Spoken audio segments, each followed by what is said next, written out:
से सपा प्रत्याशी के नाम का भी ऐलान कर दिया गया है। आजम खान ने सपा प्रत्याशी की घोषणा कर दी है। रामपुर से आसिम राजा सपा प्रत्याशी घोषित हुए हैं। तो इस वक्त की बड़ी खबर हम आपको बता रहे हैं, यूपी में इस समय चुनावी माहौल गर्म है। प्रदेश में 1 लोकसभा और 2 विधानसभा सीटों पर उपचुनाव होना है और ऐसे में रामपुर सीट पर कोई प्रत्याशी अभी तक समाजवादी पार्टी की ओर से नहीं उतारा गया था। आजम खान ने सपा प्रत्याशी की घोषणा कर दी है और ये तमाम जो सीटें हैं, इन सभी सीटों पर सभी पार्टियों की नजर टिकी हुई है। पार्टी समर्थकों को भी अपने उम्मीदवारों के नाम पर मुहर का इंतजार था। वहीं समाजवादी पार्टी के दिग्गज नेता आजम खान ने रामपुर सीट पर प्रत्याशी के नाम का ऐलान कर दिया है।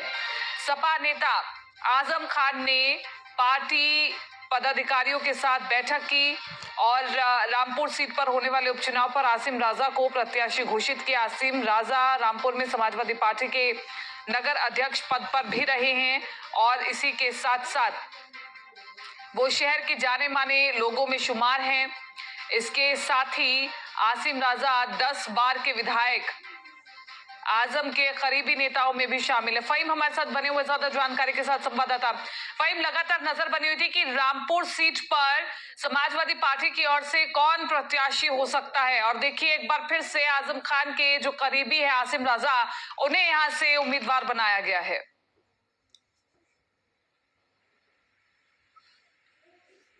फहीम, आपको मेरी आवाज मिल पा रही है? बिल्कुल बिल्कुल बिल्कुल। मैं आपको बता दूं कि एक बार फिर से आसिम राजा यानी कि लोकसभा चुनाव को आज फिर दोहरा दिया गया है। लोकसभा का जो चुनाव था, उपचुनाव में जिस तरह से आजम खान की विरासत को संभालने के लिए आसिम राजा को आगे आना पड़ा था, उसी तरह से आज फिर वही दिन सामने आया है और आसिम राजा को आजम खान ने अपने दफ्तर से ऐलान किया है कि आसिम राजा उपचुनाव में समाजवादी पार्टी के रामपुर से प्रत्याशी होंगे।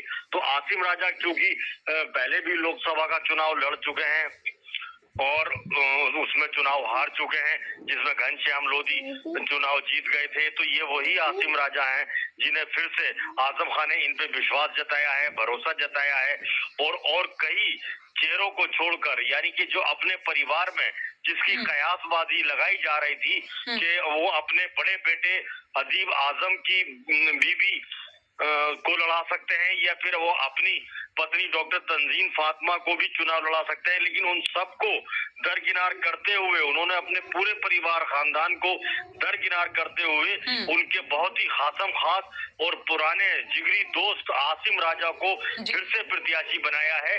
अब मुकाबला आसिम राजा का होगा आकाश सक्सेना से।